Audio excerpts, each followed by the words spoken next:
చూసుంటారు. ఒకసారి నేను పేపర్స్ కింద పెట్టి ప్రయత్నం చేస్తున్నాను. ఫర్ సపోజ్ ఇలా ఒక మిజైల్ ఉంది. ఫర్ సపోజ్ ఇది మిజైల్ అనుకుందాం. ఒక మిజైల్ని ఇది ప్రయోగించింది. ఈ మిజైల్ని ఇలా ప్రయోగించింది. ఇరాన్ ఈ మిజైల్ని ప్రయోగించింది. ఈ మిజైల్ని ప్రయోగించిన తర్వాత వాళ్ళకున్న ఎయిర్ డిఫెన్స్ సిస్టమ్ ఇంకొక మిజైల్ని రిలీజ్ చేస్తుంది. చేసినప్పుడు ఏమవుతుంది, ఈ ఎయిర్ డిఫెన్స్ సిస్టమ్ దీన్ని ఎలా అటు ఇటు ఎలా దిశ మార్చుకుని వెళ్ళిపోయి దీన్ని పట్టుకొని పేల్చేస్తుంది గాల్లోనే. పేల్చిన తర్వాత దాని శకలాలు కింద పడతాయి. అదే ఎయిర్ డిఫెన్స్ సిస్టమ్ అంటే క్లుప్తంగా.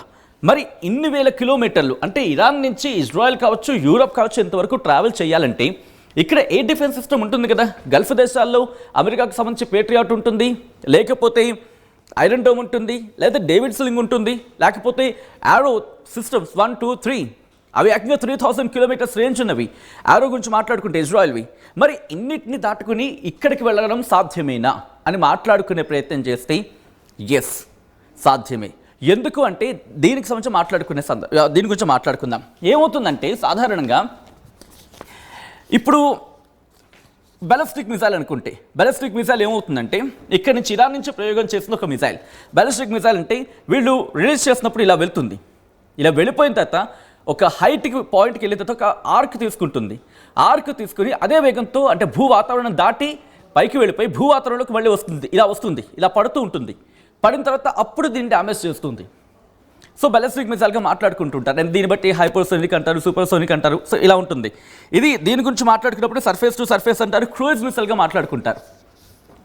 క్రూయిజ్ మిసైల్ అంటే మన మాటలో చెప్పాలంటే దీని గురించి సోమర్ గురించి మాట్లాడుకుంటే ఇది తక్కువ ఎత్తులో వెళ్తుంది, అంటే భూ వాతావరణంలో వెళ్తుంది.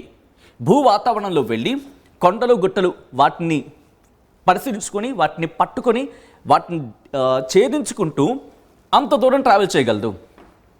మరి ఇక్కడ డౌట్ వస్తుంది కదా, వాళ్ళ ఎయిర్ డిఫెన్స్ సిస్టమ్ మరి ఏం చేస్తుందని చెప్పి.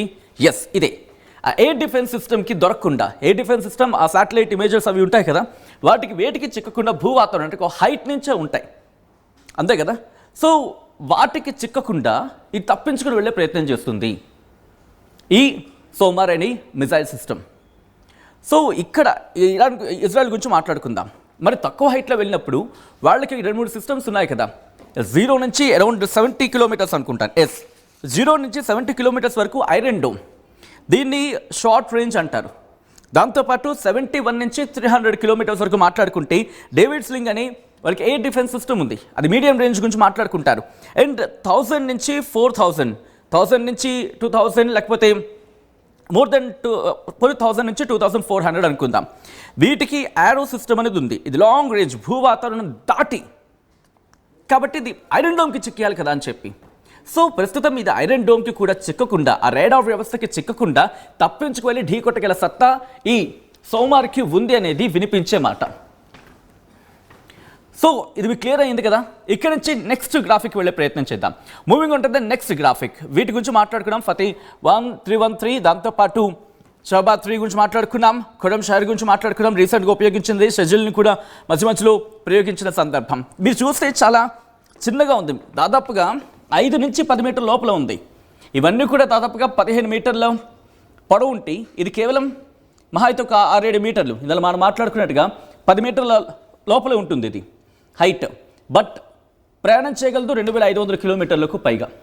సో ఇక్కడి నుంచి నెక్స్ట్ గ్రాఫిక్ వెళ్ళిపోదాం, ఇన్ డీటెయిల్గా మాట్లాడుకునే ప్రయత్నం చేద్దాం. మూవింగ్ ఉంటుంది నెక్స్ట్ గ్రాఫిక్. ఇదిగోండి, ఇక్కడ మనకి క్లియర్గా కనిపిస్తుంది, మీరు చూడొచ్చు. దీని సిచ్యువేషన్ ఎంతలో ఉంటుందంటే ఇరాన్ ప్రయోగించిన తర్వాత ఇదిగోండి, ఇది దాదాపుగా 300 కిలోమీటర్స్, గ్రీన్లో మీకు కనిపిస్తుంది 500 కిలోమీటర్స్, అండ్ రెడ్లో మీకు కనిపిస్తుంది 800 కిలోమీటర్స్, ఎల్లోలో మీకు కనిపిస్తుంది 1300 కిలోమీటర్స్, అండ్ ఆ తర్వాత మీకు కాస్త సిమెంట్ కలర్లో కనిపిస్తుంది 2000 కిలోమీటర్స్, ఆ తర్వాత కాస్త వైలెట్ కలర్లో కనిపిస్తుంది 2500 కిలోమీటర్స్. ఈ వైలెట్ కలర్ అనేది ప్రస్తుతం దీని రేంజ్, అంటే దాదాపుగా యూరోప్ వరకు కవర్ చేసేయగలదు. అంటే ఒకవేళ యూరోప్ అటు ఇటు చేసినా కూడా వార్నింగ్ ఇచ్చే ప్రయత్నం. అంటే ఒకే దెబ్బకి 2 పెట్టెలకి వార్నింగ్, అంటే ఇజ్రాయెల్కి వార్నింగ్, దాంతోపాటు బ్రిటన్ అంటే బ్రిటన్ కూడా కాదు, మొత్తంగా యూరోప్కి ఒక విధంగా వార్నింగ్. మీరు కనుక హడావిడి చేస్తే మేము మీ మీద కూడా చేసేస్తామని చెప్పి.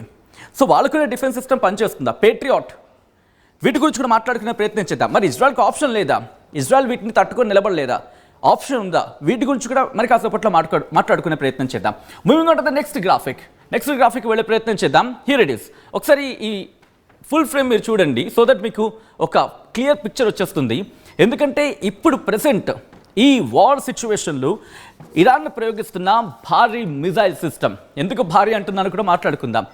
అండ్ ప్రస్తుతం వెన్నులో వణుకు పుట్టించింది గల్ఫ్ దేశాలకి అని మాట్లాడుకున్నప్పుడు ప్రప్రథమంగా వినిపించేది వెరీ ఫస్ట్ మాట ఈ kamikaze drones, Shahed 136 Shahed drones. ఇది లోయిటరింగ్ మినిషన్. దీని రేంజ్ గురించి మాట్లాడుకుంటే ఇది కూడా కాస్త దూరం వెళ్తుంది, బట్ 50 kgs ఆఫ్ కెపాసిటీ. ఇది ఒక్కొక్కటి 40 lakhs కింద మాట్లాడుకున్నాం కదా. మేజర్ డ్యామేజ్ చేసింది. ఇది మేజర్ డ్యామేజ్ ఎక్కడ చేసింది? గల్ఫ్ దేశాల్లో. మరి ముఖ్యంగా మీకు గుర్తుంటే ఒక విజువల్ని చూపించే ప్రయత్నం చేస్తాను. దుబాయ్లో అనుకుంటా, దుబాయ్లోని లేకపోతే బుర్జ్ ఖలీఫా అటాక్ గుర్తుందా మీకు? బుర్జ్ ఖలీఫా అటాక్ గుర్తుంది కదా. ఒకసారి ఆ విజువల్ని చూసే ప్రయత్నం చేద్దాం. బుర్జ్ ఖలీఫాకి సంబంధించిన విజువల్స్ చూడండి. ఆ విజువల్స్ ఇదిగోండి. బుర్జ్ ఖలీఫాకి సంబంధించి విజువల్స్ మీరు చూస్తున్నారు కదా. ఇదిగో బుర్జ్ ఖలీఫాపై దాడి జరిగినప్పుడు ప్రయోగించిన ఆ మిజైల్ని మీరు చూడొచ్చు ఎలా వచ్చిందో. ఆ మిజైల్ అంటే షాహిద్ 136 ఆ కామికాజే డ్రోన్. ఆ కామికాజే డ్రోన్ ఆ విజువల్ని మీరు చూడొచ్చు. ఇదిగోండి ఇలా వచ్చి అక్కడ ఢీకొట్టి దాన్ని డ్యామేజ్ చేస్తుంది బుర్జ్ ఖలీఫాని. సో ఈ బుర్జ్ ఖలీఫాని డ్యామేజ్ చేసిన ఆ షాహిద్ డ్రోని, అంటే కామికాజే డ్రోని షాహిద్ 136. ఒక్కసారి మళ్ళీ ఇందాక మనం చూసాం కదా, జస్ట్ బిఫోర్ చూసాం. Here it is. ఇదే ఈ 136 అండ్ కామికాజే డ్రోన్ ఇది. సో ఇది ఇప్పుడు కీలక భూమిక పోషిస్తోంది, మరి ముఖ్యంగా గల్ఫ్ దేశాన్ని అటాక్ చేస్తున్న క్రమంలో. దాంతోపాటు నేను కాస్త లాంగ్ ఫ్రేమ్కి వెళ్ళే ప్రయత్నం చేస్తున్నాను, బికాస్ మిగిలిన కూడా మాట్లాడుకునే ప్రయత్నం చేద్దాం.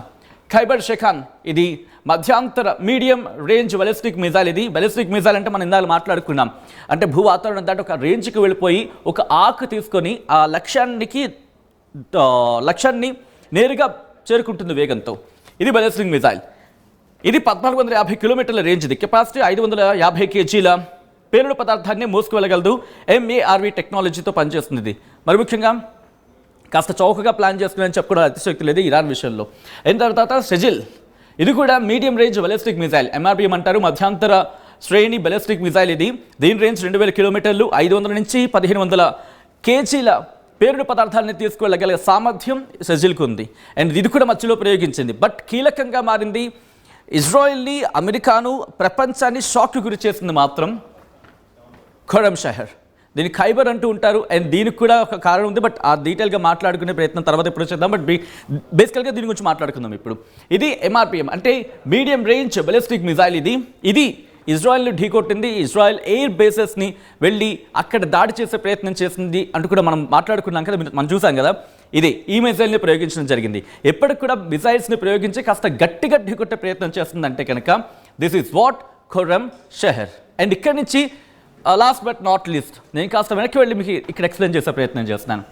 సౌమార్ ప్రస్తుతం దీని గురించి మాట్లాడుకుంటున్నాం. ఈ సౌమార్ ఇప్పుడు దీన్నే ప్రయోగించబోతోంది. ఇంతవరకు మేము వాడినంత చిన్న చితక, ఇప్పుడు మేము ప్రయోగించబోతోంది ఇది అంటూ కూడా. మరి దీంట్లో అడ్వాన్స్డ్గా వచ్చిన వాటిని ప్రయోగించే అవకాశం ఉందా? అడ్వాన్స్గా వచ్చిన హవేజాని లేకపోతే పావేని ప్రయోగించే అవకాశం ఉందా? లేకపోతే సౌమార్ 2015 ఆ రేంజ్ మిసైల్, అంటే ఆ టైం మిసైల్ని ప్రయోగించబోతుంది అనేది.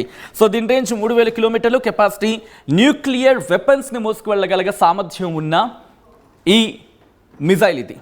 సో క్లుప్తంగా మాట్లాడుకుంటే ఇది ఏకంగా న్యూక్లియర్ మిసైల్ని ఆకాశంలో కాకుండా భూమిపై నుంచి వెళ్ళి శత్రువుల వెడిలో ఉణుకు పుట్టించేది ఈ మిజైల్. ఇందులో ఒక మాట అనుకున్నాం, ఇరాన్ గురించి ఇంత మాట్లాడుకున్నాం, ఇరాన్ సత్తా గురించి ఇంత మాట్లాడుకున్నాం. But what about Israel? What about America? వాళ్ళకి ఏ డిఫెన్స్ సిస్టమ్ గట్టిగానే ఉంది కదా. ఐరన్ డోమ్ అన్నారు, డేవిడ్ స్లింగ్ అన్నారు, దాంతోపాటు యారో అన్నారు. మరి వాట్ అబౌట్ వాళ్ళకున్న సిస్టమ్స్ ఎట్లా? అండ్ వాళ్ళకు కూడా కొన్ని, అంటే ఐ థింక్ జదావ్ ఏదో ఉంది ఒకటి, దాని గురించి కూడా మాట్లాడుకునే ప్రయత్నం చేద్దాం. సో వాళ్ళకున్న ఆ మిజైల్ సిస్టమ్ మరింత కాపాడే ప్రయత్నం చేస్తుంది అనేది వినిపించే మాట. ఐరన్ డోమ్ లాంటి ఉండొచ్చు.